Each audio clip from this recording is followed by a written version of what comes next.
Graça e paz, irmãos, amém? Bom estarmos juntos em mais um momento no dia de hoje. Já foi uma bênção pela manhã e não será diferente agora à noite, é o que nós cremos em nome de Jesus. Então, vamos aí para as Escrituras, aos Romanos, é a carta. Nós vamos para os Romanos, capítulo 8.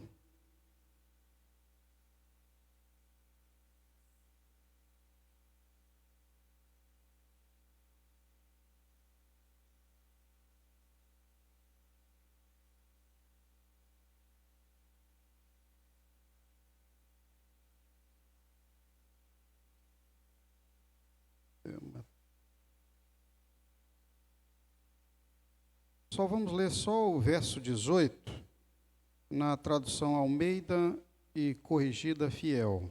Se alguém tiver uma tradução diferente, vai ter pouca nuance. Romanos 8, 18. Também vai estar na tela para você acompanhar. Diz assim: porque para mim tenho por certo que as aflições deste tempo presente não são para comparar com a glória que em nós há de ser revelada. Eu vou repetir. Porque para mim tenho por certo que as aflições deste tempo presente não são para comparar com a glória que em nós há de ser revelada. Podem sentar, irmãos.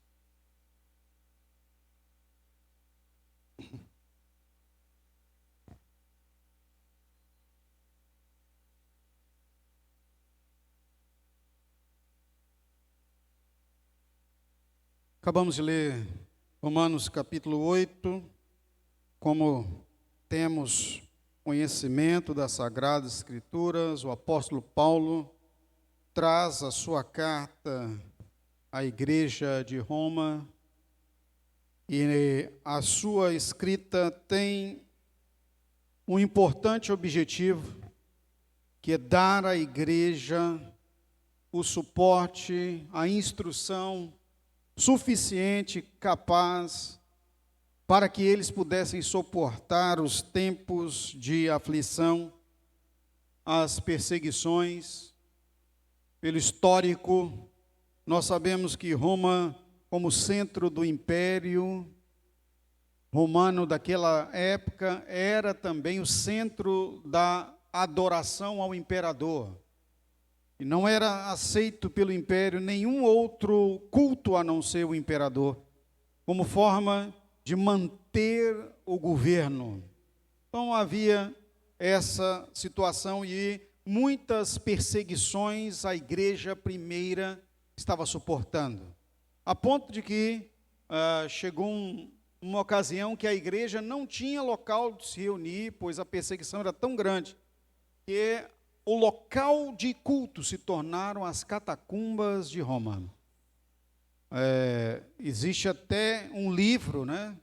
As Catacumbas de Roma, é possível que alguns de vocês tenham lido, e quem visita Roma também pode fazer uma viagem, que é um turismo pelas catacumbas romanas, debaixo da terra, onde lá tem as inscrições cristãs, que davam conta de uma senha para que as pessoas pudessem se reunir, pois havia os infiltrados, e eles eram então capturados, apedrejados, crucificados, levados para as arenas para ser devorado pelas feras. Mas a igreja subsistiu, porque a glória de Deus estava manifesta sobre eles.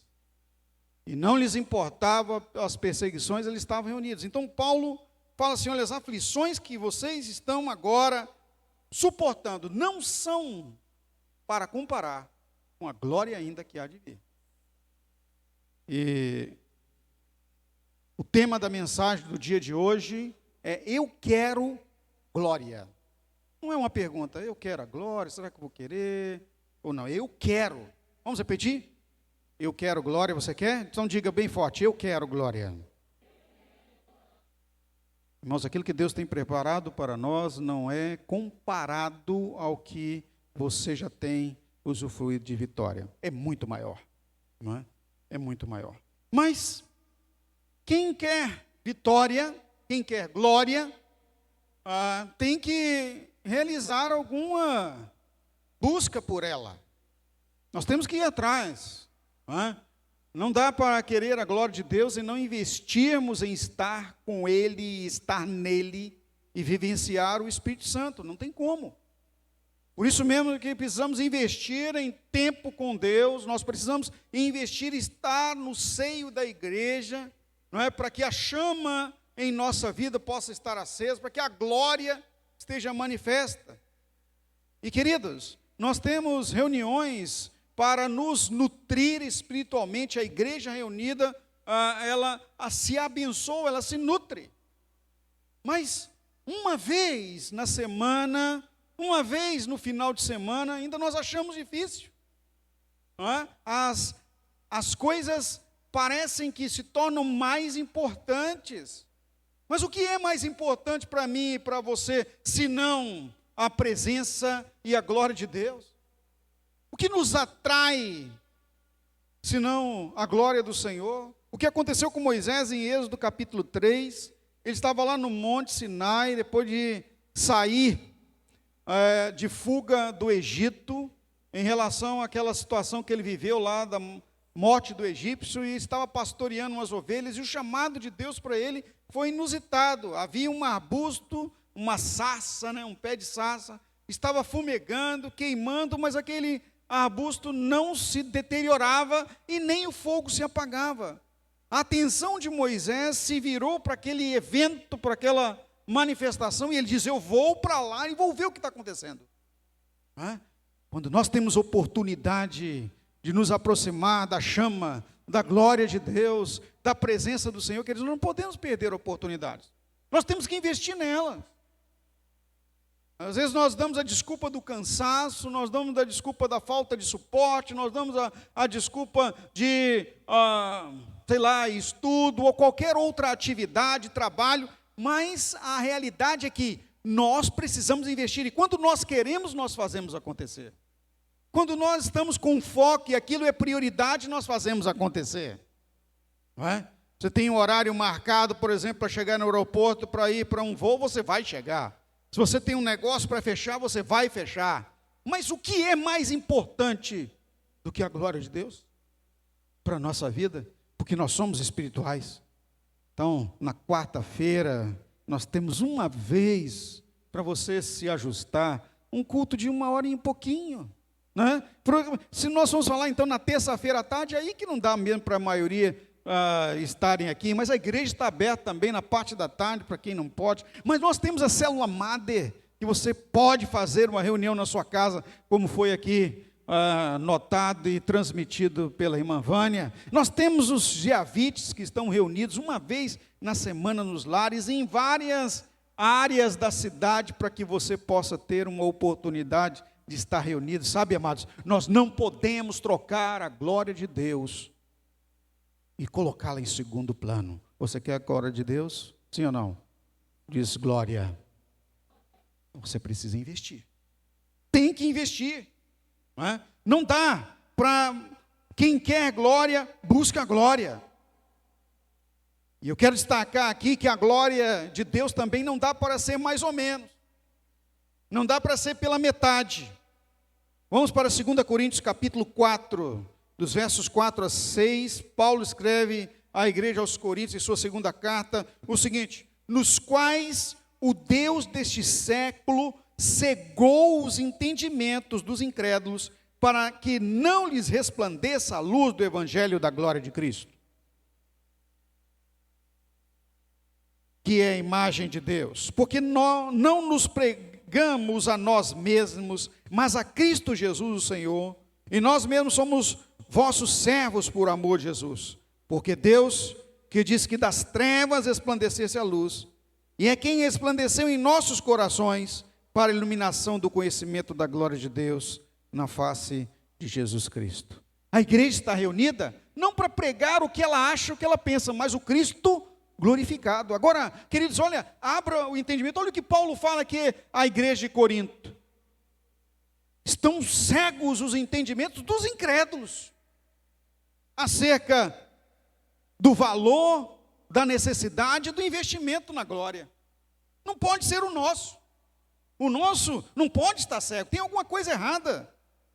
E para essa avaliação me veio uma frase, nessa semana, preparando para essa mensagem, e eu quero compartilhar com vocês aqui a frase que me veio, é a seguinte: meio cheio é igual a meio vazio. Vou repetir, meio cheio é igual a meio vazio. Ou seja, o vazio prevalece.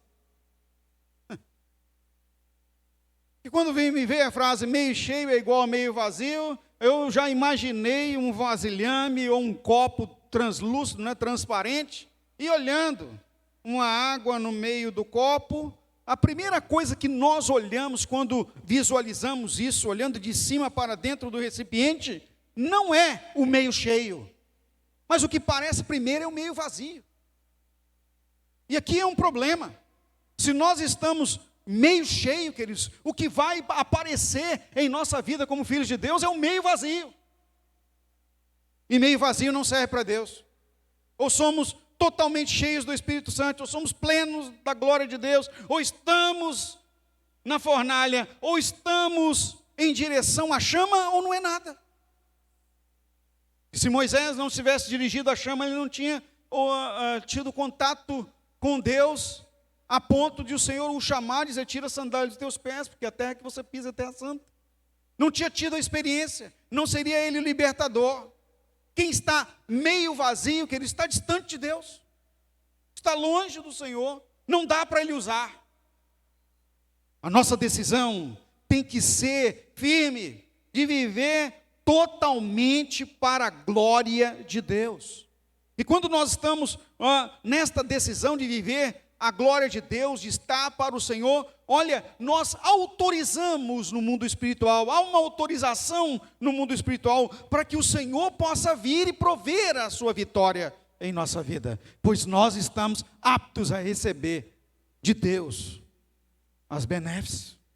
Vamos para 2 Timóteo capítulo 4, verso 18. Olha o que diz o texto: e o Senhor me livrará de toda má obra e guardar-me-á para o seu reino celestial, a quem seja glória para todos sempre. Amém. Mas vamos relembrar o nosso tema do ano? Coloca a colinha aí, Miguel, por gentileza, o pessoal, para todo mundo falar junto. Salmos 111, 3.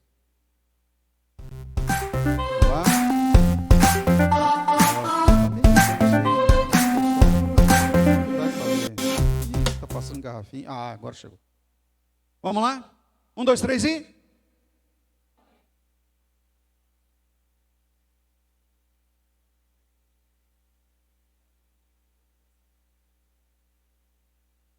É porque o domingo já está chegando ao final, vocês estão cansados, né, gente? Foi desgastando, foi... Não, irmãos, é glória. Vamos lá? Bem forte, hein? 1, 2, 3 e... E a sua justiça permanece para sempre. Salmo 111, 3. Eu dei uma ajudinha porque vocês estão cansados, né? Amém, irmãos? Não, irmãos, é glória. Vamos lá. Amém, irmãos? Aí, tá vendo? Então, ligados na glória de Deus. Bom, olha o texto que é o nosso tema do ano. Glória e majestade há em sua obra. O que acabamos de ler em 2 Timóteo capítulo 4, verso 18, volta para mim aí, por gentileza, o texto. E o Senhor me livrará de toda má obra. Ou seja, quando eu estou em direção à glória de Deus, eu estou decididamente a não estar meio, mais ou menos, eu estou decidido a estar cheio do Senhor, do Espírito Santo. Ele vai atuar de forma a me levar a uma governança positiva, gloriosa, ou seja, para fora da má obra, daquilo que nos leva a estarmos reprovados.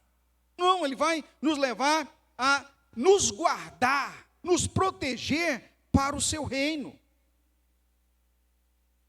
onde a glória é para sempre. Mas por ora, nós precisamos desse cuidado de nós mesmos e dar autorização, a liberação, para que o Senhor possa cuidar de nossa vida. Precisamos estar diariamente buscando de Deus essa bênção. E nós podemos nos avaliar, irmãos, se nós estamos bem ou não, se estamos cheios ou estamos mais ou menos vazios. Eu gosto de sempre dar essa atualizada para que nós possamos nos localizar em como nós estamos. Já várias vezes já chamei atenção aqui para uma situação como essa, né? Você está todo bonitinho, aí, né, aproveitando o final de semana, chinelinho, bermudinha, né, dando aquela saída até com bonezinho, todo lindão ou lindona pela rua, e do nada o seu dedo encontra um paralelepípedo. Imagina você com a sandália havaiana, né? O que você vai dizer? Aleluia! Glória a Deus! Olha, acabei de perder a unha. Que maravilha! Deus deu, Deus tomou, bendito seja uma nova unha. É assim? Ou então, na sua casa, você já viram aquelas quininhas lá, né, da cama, né, da geladeira, de uma cadeira, que sempre encontra o seu dedo? Que maravilha! Você fala, louvado seja o nome do Senhor, glória e majestade há em sua obra. Vamos ser sinceros. O que sai da nossa boca, irmão? Se fosse no gibi, né, naqueles desenhos de revistinha, que nem mais hoje quase não vende, mas antigamente usava muito, né? Lata de lixo, caveirinha, sai aquelas coisas da boca. Misericórdia. Nós vamos nos avaliando, estamos meio vazios. A coisa está ruim mesmo. Eu me lembro que uma vez, irmãos, aconteceu comigo, e eu estava assim, tão abençoado, Deus, né? Também, a gente é falha, pode acontecer de você, né? Dar um tropeção desse. Eu dei uma tropeçada uma vez, irmãos, eu peguei o dedo assim, apertei, porque a coisa ficou tão grave, né? E naquela hora me veio assim, Senhor, eu sei que o Senhor pode curar o meu dedo. E aí, com aquela fé, né? E uma dor, que quase desmaiando de dor, mas quando eu tirei o dedo, irmãos, o dedo estava do mesmo jeito, todo estrupiado, sem metade lá cortado, não adiantou nada. Deus não agiu da forma que eu queria, né? Mas isso é para ficarmos desanimados? Não, Deus tem as suas formas de agir. Eu me lembro que, um tempo atrás, irmãos, eu tinha um sofrimento enorme nas unhas do meu dedão do pé, nos dois lados, interno e externo. Várias cirurgias. Chegou a um ponto que eu mesmo comprei aparelho cirúrgico, tesoura de cirurgia, e eu colocava um pano na minha boca e eu operava a minha unha. Até que um dia, tanto cansado disso, eu estava em um congresso chamado Encontro com Deus, e na hora da cura eu ungi as minhas mãos, peguei os meus dois dedos sentados no chão e falei, Senhor, o Senhor pode curar. E para a honra e glória do Senhor, queridos, as minhas unhas aqui do meu dedão é como se fosse unha de criança. Aleluia, Deus curou. Ele pode fazer.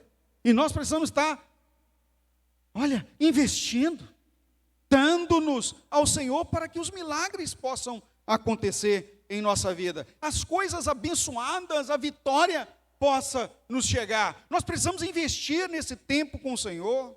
É o tempo que você vai estar com Ele. Mas nós, queridos, temos que vencer a nós mesmos. Os discípulos mesmos, quando estavam com o Senhor Jesus, lá no Getsêmani, o lugar onde Jesus suou gotas de sangue, eu tive a oportunidade de estar lá no jardim, e lá tem uma oliveira com mais de 500 anos, e dizem que era lá que Jesus estava orando com os discípulos. E naquele dia eu estava lembrando dessa ocasião, e isso me vem todas as vezes que eu sou chamado a atenção pelo Espírito Santo. Porque os discípulos estavam cansados, e Jesus orando, sofrendo, antes da crucificação, e ele chegou lá, os discípulos estavam dormindo, cansados. Ele despertou, vocês não podem vigiar nem uma hora comigo? Vocês não podem guardar um tempo de oração?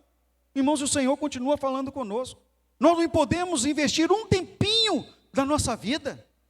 Nós já temos tantas outras chances de investir em outras coisas em nossa vida, mas nós precisamos de tão pouco para Deus. Mas mesmo assim, nós estamos dando para Ele o resto. E a tal ponto, Jesus foi lá 1, 2, 3, na terceira vez ele falou assim, agora deixa para lá, já acabou o tempo. Vamos lá que chegou a hora do Filho do Homem ser entregue. Ou seja, eles perderam a oportunidade. Imagina você de estar com o Senhor nos últimos instantes que Ele esteve com eles, e os discípulos perderam a chance. Nós também, irmãos, não podemos abrir mão disso. Nós temos que ser espirituais e dar para Deus o melhor de Deus, né, e tirar dele o melhor para a nossa vida. As oportunidades estão aí para que nós possamos usufruir das vitórias. Quem quer vitória, levanta sua mão, diga amém. Tem gente fraco, né? Não está mostrando muito quem quer vitória, não. Quem quer vitória, irmãos? Pois é, você quer, não quer? Quem quer adquirir sua casa, ou então já comprou, mas está pagando financiamento e quer se livrar das coisas, é você, sou eu. E Deus pode dar isso, não é? Ele pode fazer um milagre por você, mas você tem que investir em relacionamento com Ele, porque Ele vai nos dar à medida daquilo que nós estivermos investindo nele.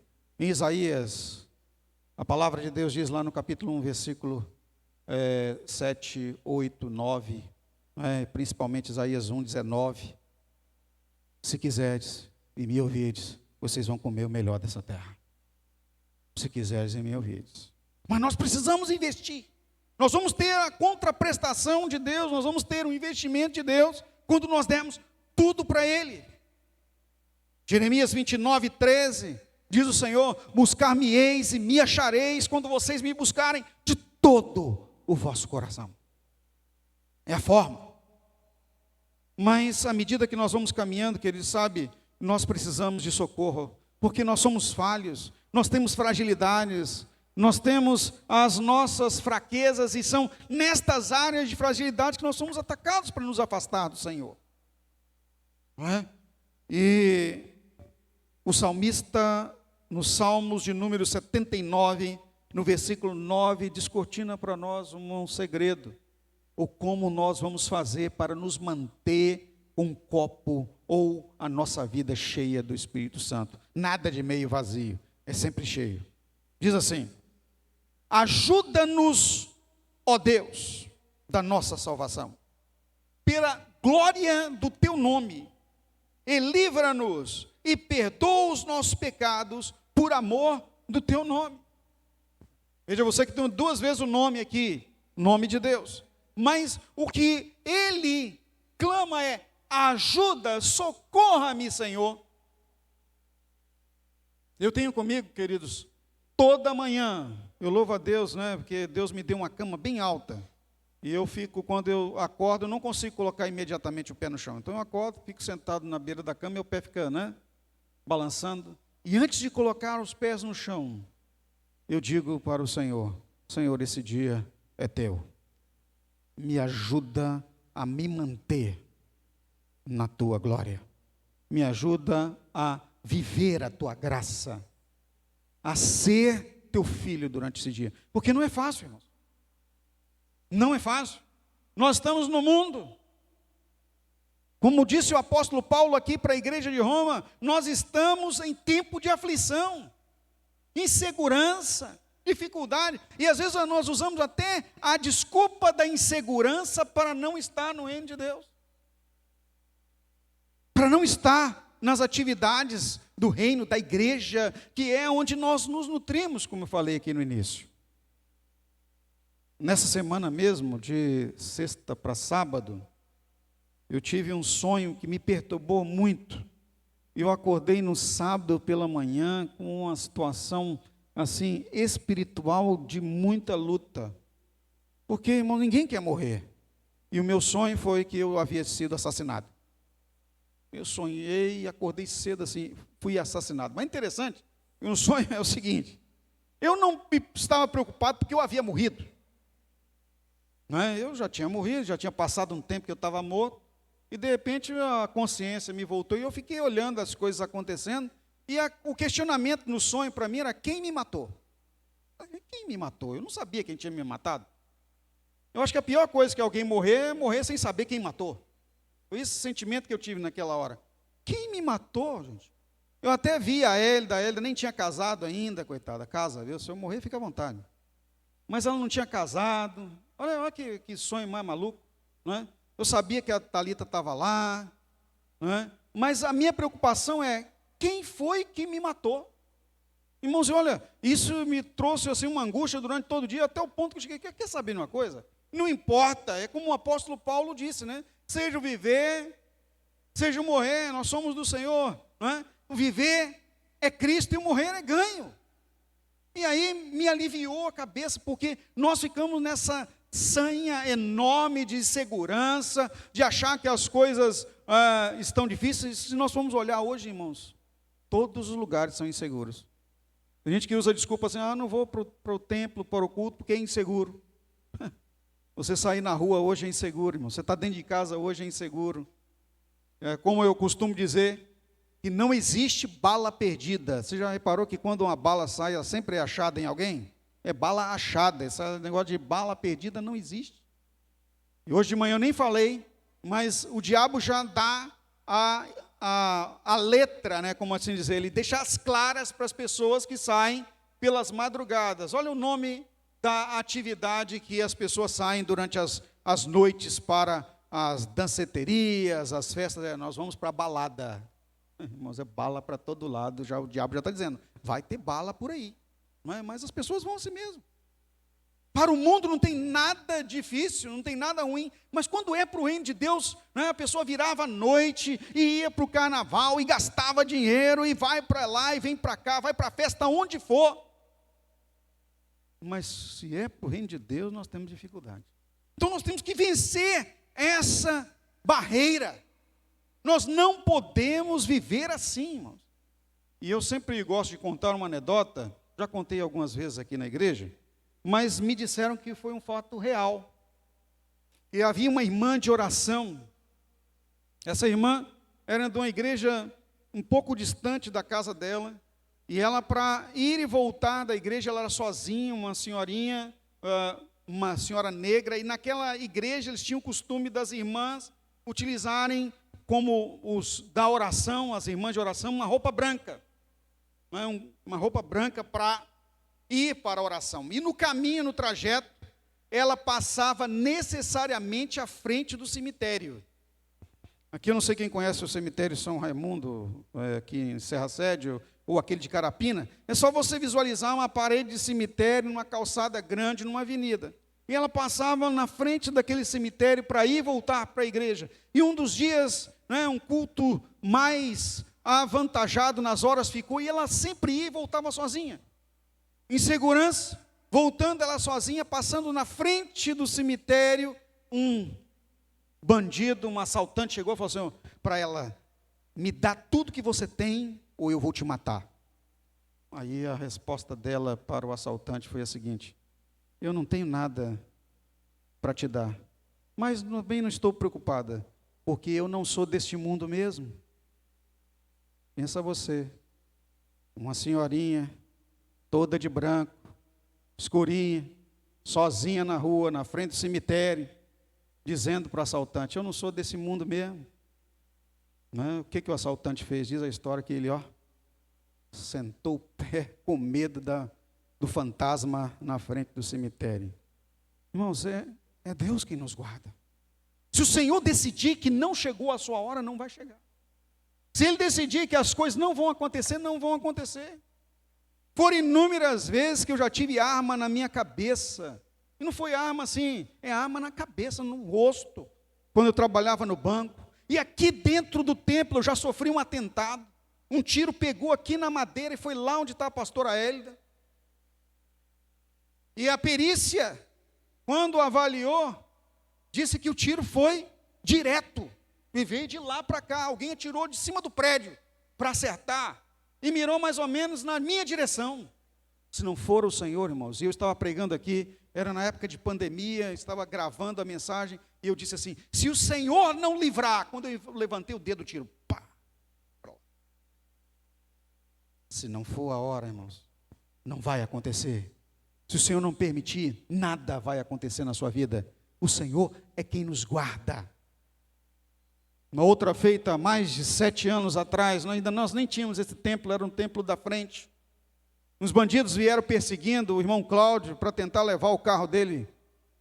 Entraram no templo e deram um tiro dentro do templo com as pessoas. Nós estávamos de joelho, eu estava dentro do gabinete. Quando eu vi o tiro, eu saí.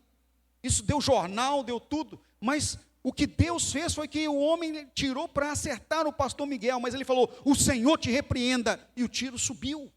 Se Deus não estiver permitindo, nada pode tocar a sua vida. Nós estamos protegidos. Foram inúmeras vezes que o Senhor me livrou. E livra você também. Tem situações que nós nem sabemos, nem tomamos conhecimento. Mas a mão do Senhor está nos protegendo, está nos socorrendo. A glória de Deus está sobre sua vida. Aleluia. Nós precisamos, portanto, queridos, clamar por ajuda. Orar ao Senhor, entregarmos-nos ao Senhor. Ajuda-nos, ó Deus. E tenha certeza, se o Senhor está conosco, Ele vai nos ajudar. E sabe de uma coisa? Ele diz assim, eis que eu te tomo pela mão direita e te digo, meu filho, eu te ajudo. O Senhor está conosco.